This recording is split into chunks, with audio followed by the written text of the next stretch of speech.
Love the Philippines. Naramnido po mga katiwala, nagkapiraman na nasyon na ang sakuyang naduman. Adi, an mga mga locals duman. Talaga po, grabe ang sa indang grabe po ang sa indang apod kay ni patriotism. Pag may bisita mga tugang, yaon po ang sa indang hospitality. Totoo, may mga ibang mga ugali or kultura man sinda na para sa satuya ibaman ang pag-treat naman. Pero mga tugang, in one way or another, or kung satuyang hilingon, oriented sindang maray mga tugang sa turista. Atamanon ang turista. Ano po?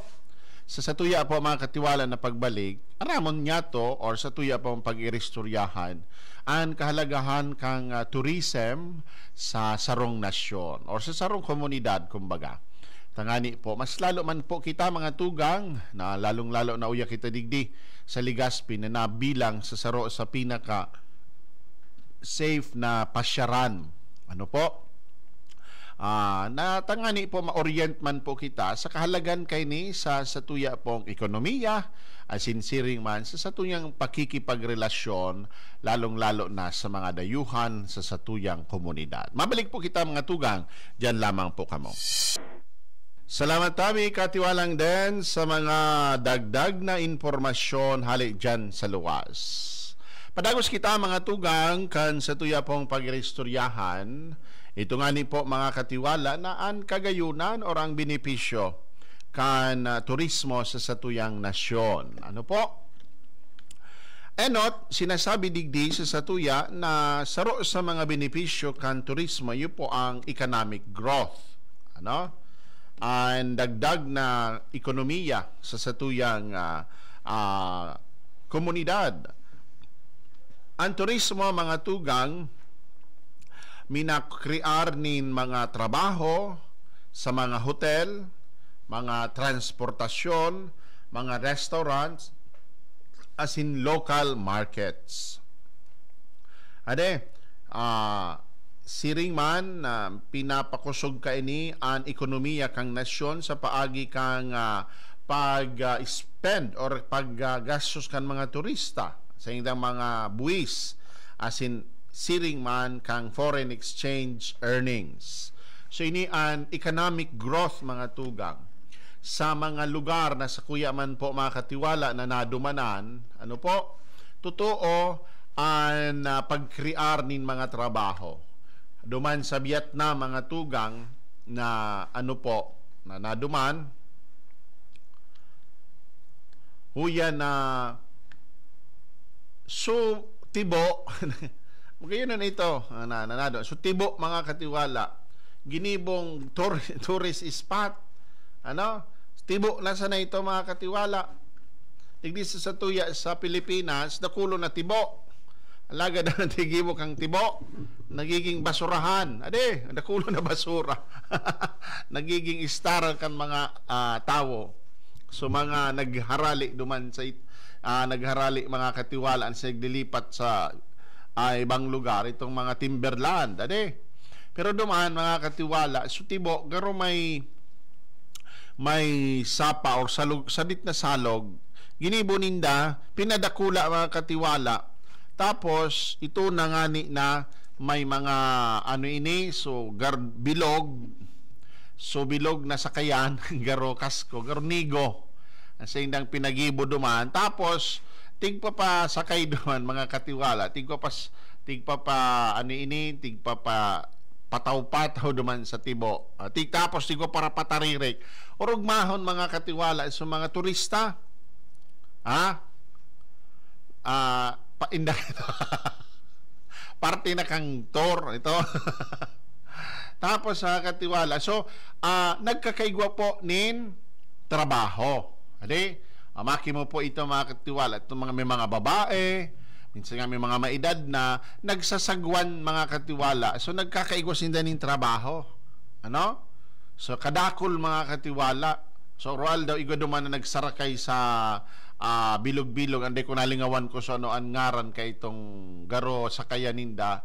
ito da susakayan kan panahon kan mga Vietnamese. Ano, sa mga locals duman. Tapos po, may nag-exhibition man. Di ko para pataririk niya susakayan niya. Tapos mga turista, urugmahon. So, sarong taririk ito. Oh. Kadakol mga katiwala, ito nga nitigkwa sa bulsa na iling ko. Tukulo na tip, mga tugang. So yan, ano? Ang turismo, nakakadagdag nin trabaho. Siring man mga hotels. Ano? So, kung ang sarong lugar, mga katiwala, dakulon na hotels, dakulon po mga katiwala na arugan mga transient houses, magayunon ini mga katiwala na sign na talagang nagbo-boom ang turismo sa sarong lugar. Bako sana po mga katiwala sa hotel o sa mga nagtatrabaho diyan, sa mga sa mga hotel workers. Yan. Tapos so exchange, sabi nga ni po, exchange rate. So mabayad ang iba dahil ng mabayad po mga katiwala na mga dollars, so exchange rate mga katiwala nakakadagdag sa pagtipon niya to nin dolyar o sa pagtipon nin dolyar. Po? Yan ang saro sa mga biyaya kan turismo. Siring man infrastructure development. Yan. So roads, airport, public transport, and other facilities are improved to accommodate visitors, benefiting locals too. Yan. Kung sa tuya baga po mga katiwala na mahihiling digdi sa tuya sa Legazpi, ano po ang nangyari yan, mga road widening, roads, daharalabao ng mga magayuno ng mga magayuno na pong tinampo pasiring sa airport to accommodate tourists. Asinsiring, bako saan na po ini para sa mga turista. Kita na mga uyadigdi, mga locals, dakulao na tabang. Bako saan na po mga katiwala para tabangan or para ma-accommodate ang satuyang mga turista. Alagad kita dakulao na tabang. Lalong-lalo na po sa satuyang mode of transportation. Yan, mga katiwala. Sunod po, iniong cultural exchange and promotion.